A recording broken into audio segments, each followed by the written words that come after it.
Last Friday night, an arena microphone caught something pretty incredible. Oh, it was genuinely chilling to listen to. Right. So, undisputed WWE champion CM Punk is caught quietly asking WWE officials to step aside just so he could test out exactly how strong a man's surgically repaired neck really was. And, I mean, that wasn't in the script. It wasn't framed for the broadcast camera. Not at all. It was a very real, very dark threat in a rivalry that has basically been boiling over for 20 years.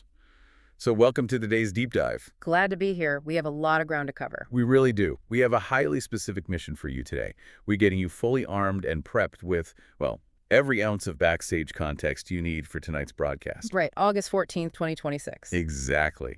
Tonight's massive episode of WWE SmackDown, broadcasting live from the TD Garden in Boston. And you genuinely need to be prepared for tonight's show because, honestly, the entire industry is holding its collective breath to see what happens when these two get in the ring again. Yeah, we are, of course, talking about the absolute biggest story in professional wrestling right now.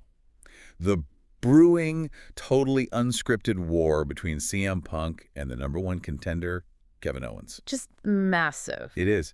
Now, to give you the comprehensive picture, we aren't just looking at what WWE wants you to see. We've gathered a huge stack of sources for you today. We're talking insider dirt sheets, historical Wikipedia lineage data, upcoming card lineups. Yeah, and crucially, those leaked off-mic audio transcripts from the arena floor last week. Because to truly grasp the gravity of what is playing out on your television screen, we have to, pull back the curtain a bit. Right. We're exploring the very real, heavily documented, 2-decade-long personal animosity between Punk and Owens. I mean, this isn't just a storyline blurring the lines between fiction and reality. No, it's a legitimate grudge that's honestly threatening to hijack a global television broadcast. Exactly. Okay, let's unpack this. Before we dissect the deeply personal, frankly, shocking reasons why these two men legitimately want to tear each other apart, we have to establish the logistics. The when and the where. Right, because WWE management has made a booking decision that just defies conventional business logic. So here is your timeline. Go for it. CM Punk won the undisputed WWE Championship on July 6, 2026, defeating Sami Zayn in Rosemont, Illinois. Right. He then goes on to successfully retain that title in an absolutely grueling match against Cody Rhodes at SummerSlam. And SummerSlam is the exact moment the entire landscape just shifted. Yeah, out of nowhere. Because Kevin Owens made a shocking, medically improbable early return from major neck surgery. It was crazy to see him back so soon. It really was. He entered that fatal four-way match, won it, and instantly became the undisputed #1 contender for Punk's title. But here is the massive catch that has everyone, totally confused. Owens requested and management actually granted his title match for next week. August 21st. Right. On a regular weekly episode of Friday Night SmackDown in Toronto. And I just have to challenge the business strategy. I knew where you're going with this. To me, this feels exactly like the NFL scheduling the Super Bowl for a random Tuesday afternoon in October. It's baffling on the surface. From a revenue standpoint, why wouldn't WWE save a marquee, highly anticipated match like CM Punk versus Kevin Owens for a massive premium live event, where fans are paying a premium to watch? Well, it absolutely seems counterintuitive if you are only looking at immediate pay-per-view buy rates. But if we connect this to the bigger picture, our sources reveal 3 distinct, highly strategic corporate reasons for this exact booking. Okay, I'm listening. What's the first one? The first is the precarious nature of momentum. The next premium live event, Money in the Bank, is still 2 full months away. Oh, wow. Yeah, that's a long gap. Exactly. And in the wrestling business, audience momentum is incredibly volatile. Owens returning early from a broken neck generated this massive organic wave of excitement. Right. If WWE management tells the audience, great, now wait 8 weeks to see the payoff, that momentum completely flatlines. Right. Striking while the iron is hot keeps the weekly television audience hooked. Okay, I see the logic there, but you're still giving away the climax of the movie for free on television. But that leads into the second strategic pillar, the location. August 21st isn't just a random city, it's Toronto. Ah, right. Kevin Owens is Canadian. Exactly. By booking the match there, WWE is aggressively manipulating the crowd dynamic. They're guaranteeing a hero's homecoming for Owens. It's going to be deafening in there. Oh, you are going to have an arena packed with fans who are rabidly supporting Owens and intensely vocally hostile towards CM Punk. And in wrestling economics, a rabid, inverted crowd elevates a standard broadcast into a must-see cultural event. Which spikes television ratings. Yes, and pleases the network executives holding those billion-dollar broadcasting contracts. Yeah, that makes a lot of sense. And I imagine a crowd that aggressive also gives the writers some cover for the actual finish of the match. Exactly. That hostile environment feeds perfectly into the third and most critical strategic reason.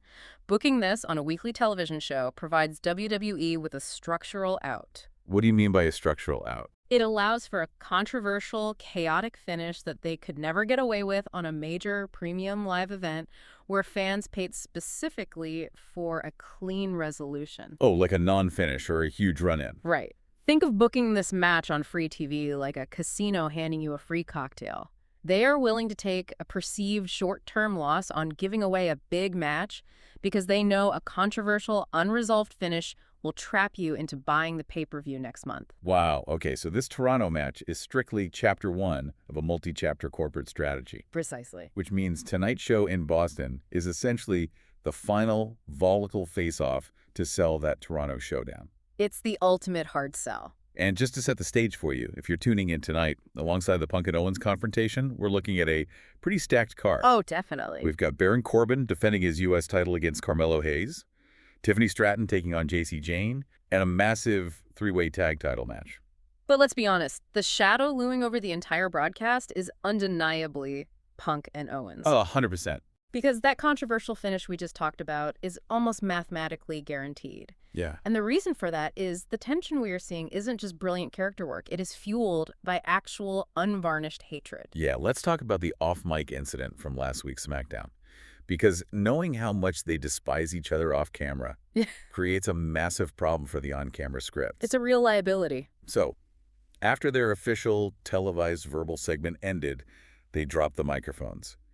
But the arena mics and isolated camera feeds were still recording. And the audio is jarring. It really is. Yeah. Punk got visibly, legitimately furious that Owens was just like chuckling and smiling at his insult. Which is such a classic KO move. Right. And Owens didn't back down. He actually shoved Punk. Right. And then Punk, with zero theatrical projection, just totally deadpan, coldly asked the ringside officials to let him go so he could see how strong that neck is. An explicit reference to Owens' recent career-threatening surgery. Exactly. And Owens fired right back. He threatened to legitimately break Punk's neck before taking out his knee. Which is a direct, targeted threat at Punk's own well-documented history of knee surgeries. Right. So the altercation ended with Punk walking up the ramp, entirely off mic, calling Owens a fat piece of shirta. It's brutal. So I need you to be completely straight with me here. We know the wrestling industry is built on deception. Yeah. Is there any world where this is just a masterclass in improvisational acting to drive up social media engagement? Like, are we getting worked? We are definitively not getting worked. Ruh. Yeah. What's fascinating here is the sheer depth of this animosity, which wrestling journalist Dave Meltzer's extensive reporting traces back nearly 2 full decades. 2 decades? Yeah, this isn't a fresh disagreement over current championship booking. This is a 20-year grudge. Wow. It originated all the way back in 2005 in Ring of Honor, which was a highly respected, fiercely independent promotion at the time. All right, ROH was legendary back then. Exactly. CM Punk was the established veteran locker room leader, and Kevin Owens was the rookie trying to make a name. And Punk aggressively confronted and publicly humiliated Owens backstage for disrespecting the wrestling business. What did Owens even do? The offense. Owens wrestled his match in a t-shirt. A t-shirt? Are you serious? If you are listening to this right now, you are probably rolling your eyes thinking it's absurd that a multi-million-dollar sports feud in 2026 is based on a t-shirt from 2005. I know, it sounds ridiculous today. How does WWE management even tolerate that level of pettiness? Well, to understand why it matters, you have to understand the hyper-insular protective culture of 2000s independent wrestling. Fair point. These guys were making $50 a night, bleeding in high school gymnasiums, desperately trying to prove that their style of wrestling was a legitimate athletic endeavor, not backyard garbage wrestling. Right, they took it incredibly seriously. Exactly. To Punk, who took himself so seriously, Owens wearing a t-shirt signaled that he was treating the craft like a joke. And what was Owens' perspective? Owens, conversely, was just a rookie trying to find his character and honestly hide his physical insecurities. But the confrontation left a permanent scar. I bet. To this day, Owens firmly believes that Punk actively used his political influence to derail Owens' early career in Ring of Honor over that specific incident. So you have the classic toxic workplace dynamic where the senior guy hazes the rookie never forgets it, and 20 years later, they're peers competing for the top prize in the biggest company on earth. Yep. But if that was the spark, our sources indicate that a lawsuit years later was the gasoline. Yes. They might have eventually buried the hatchet if not for what insider circles refer to as the pizza betrayal. The pizza betrayal. You can't make this stuff up. You really can't. To understand the psychology of this, you have to recall Punk's highly publicized, deeply bitter legal fallout with WWE. Oh, right. When he walked out. Yeah, exactly. After Punk walked out of the company, he recorded a bombshell podcast with his best friend, Colt Cabana, airing all of his grievances. And in response, a WWE doctor filed a massive defamation lawsuit against both of them. And when you are facing a corporate juggernaut in court, bleeding hundreds of thousands of dollars in legal fees, the stress and paranoia have to be just unimaginable. Unimaginable. During that multi-million-dollar legal battle, Punk demanded absolute binary loyalty. Like an us versus them mentality. Completely. He cut off all of his friends who remained employed by WWE and explicitly demanded that Cabana do the same. Oh, wow. But Cabana didn't adhere to that mandate. While Kevin Owens and Sami Zayn, who were both WWE developmental talents at the time, were passing through Chicago, Cabana went out and shared a pizza with them. Wait, a slice of pizza? Literally a pizza dinner. But Punk found out about this dinner.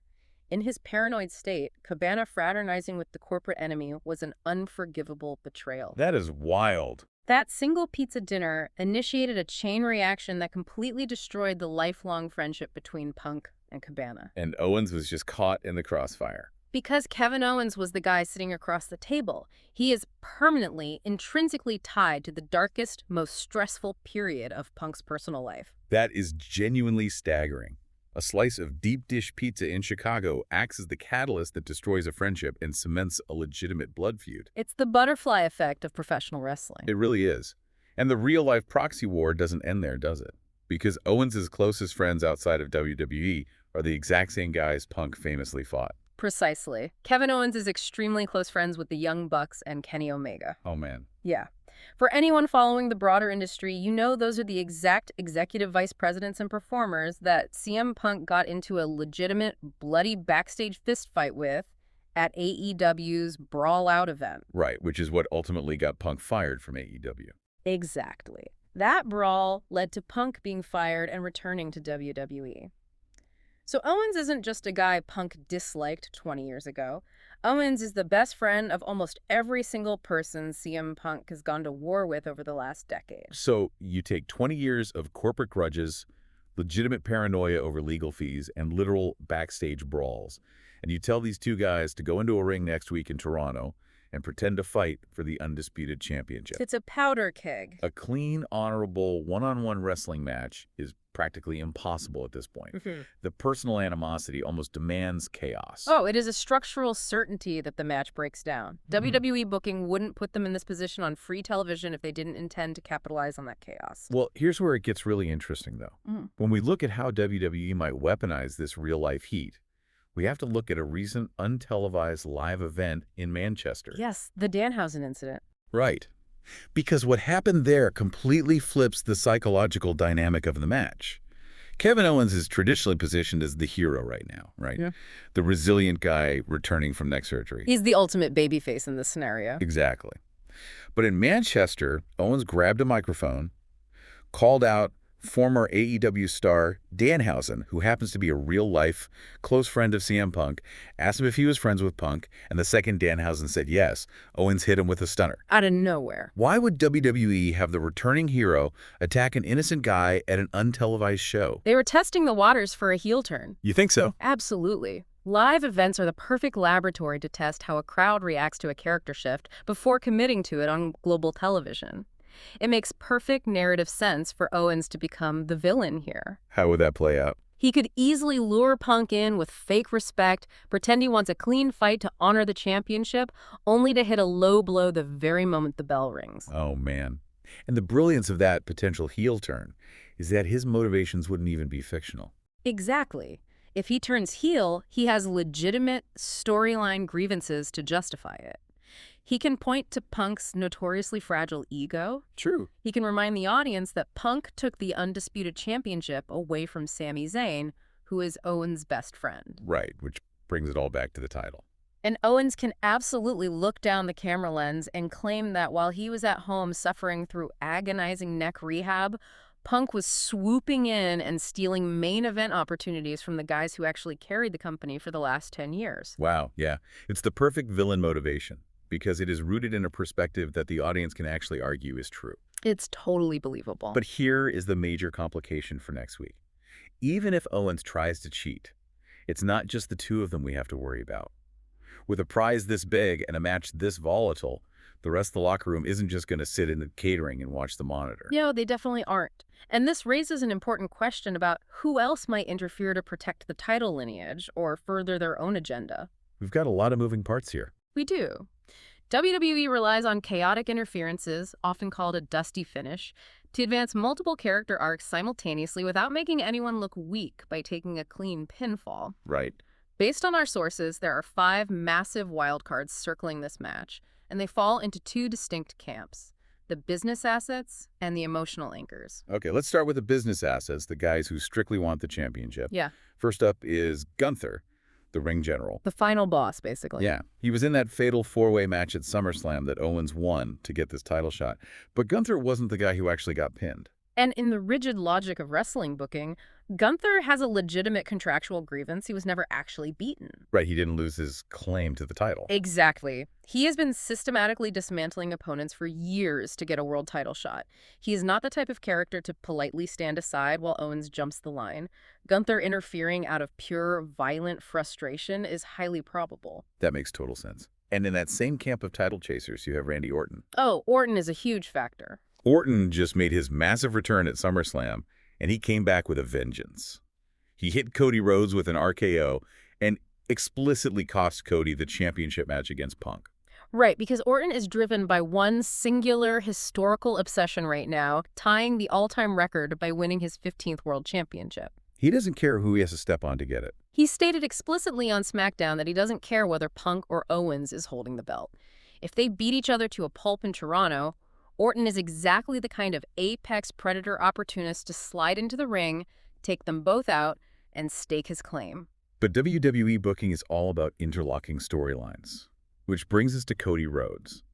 If Orton is lurking around the main event to steal the title, Cody is absolutely going to be there to stop him. Right. Cody might not even care about the championship in that specific moment. His motivation is pure revenge. He wants payback for SummerSlam. Exactly. If Orton tries to interfere, Cody will intercept him. Suddenly, WWE has used a world title match to build a completely separate, massive brawl at ringside between Cody and Orton. Which keeps the viewers from changing the channel. And builds anticipation for their own secondary pay-per-view match. Wow, so that covers the business side. But let's look at the emotional anchors. Where does Finn Balor fit into this volatile puzzle? Balor represents the chaotic equalizer.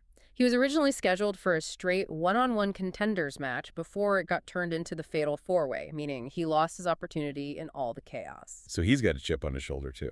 But our sources suggest Balor might actually emerge as an aggressive peacekeeper. Really? A peacekeeper? Yeah. If a powerhouse like Gunther storms the ring to ruin the match, Balor might be the one to intercept him. This sparks a violent feud between Balor and Gunther, protecting both men's momentum while keeping the title picture relatively intact. Okay, that's really clever booking. But the final wild card is the one that really anchors the emotional weight of this entire story, Sami Zayn. Sami is the emotional linchpin. You have to remember the timeline here. Punk took the undisputed championship from Sami just 9 days after Sami achieved his lifelong dream of winning it. Which is brutal. That wound is incredibly fresh. Furthermore, last week on SmackDown, Sami openly offered to help Owens train for this match against Punk. Oh, and Owens flatly rejected him, didn't he? He did. Owens basically told his closest ally, "I need to do this alone." Ouch. That rejection has to sting on a deeply personal level. I mean, Sami loses his title to Punk, and then his best friend tells him he doesn't want his help to get it back. It's a massive slap in the face. So which way does WWE book Sami to go? Does he run down to the ring in Toronto to save Owens from an unfair attack because their brotherhood overrides his pride? That's the big question. Or does the jealousy of losing his title, combined with the sting of rejection, cause Sami to intentionally sabotage Owens and cost him the match? And that is the brilliant psychology of the booking. You genuinely don't know. It could go either way. Sami's involvement could result in Owens winning the title, giving the fans this huge feel-good moment. Or it could ignite a deeply personal blood feud between Owens and Sami that carries SmackDown programming through the rest of the year. Man, there are so many layers here. So what does this all mean? It means you're in for an unbelievable ride. It means you absolutely need to be glued to your screen. Tonight in Boston, you are watching the final verbal powder keg. The last stop before the explosion. Right. You are going to watch two men who legitimately, historically, cannot stand each other, forced to share a ring and a microphone, knowing that next week in Toronto, the physical explosion is inevitable. Exactly. And you are now fully equipped with the backstage corporate politics, the off-mic insults about broken necks, and the 20-year grudges stemming from indie wrestling t-shirts and deep dish pizza. It sounds so absurd when you list it out, but it's all true. It is. You know exactly why the tension feels so thick you could cut it with a knife, Yeah. and you know the corporate mechanics driving it. And as you watch tonight's confrontation and prepare for next week's match in Toronto, I want to leave you with a final thought to mull over. Go ahead. We've established that the most compelling television is often born from real-life resentment. It draws money and it spikes ratings. Always has. But at what point does WWE's corporate reliance on actual, deeply rooted personal animosity become a genuine safety hazard in a physical combat sport? That's a great question. When you take two men who legitimately hate each other, who have threatened each other's physical well-being off mic, and you tell them to step into a ring and execute highly dangerous physical maneuvers, is the line between keeping it professional for the business and an unscripted, highly dangerous brawl thinner than we are comfortable admitting. Wow. It really makes you wonder. I mean, in any other sport, you separate the athletes who want to legitimately hurt each other. But in this business, you put them in the main event. You sure do. And next week in Toronto, there's no director to yell cut. If that punch lands a little too hard, well, we'll all just have to watch what happens next. Enjoy SmackDown tonight, everyone.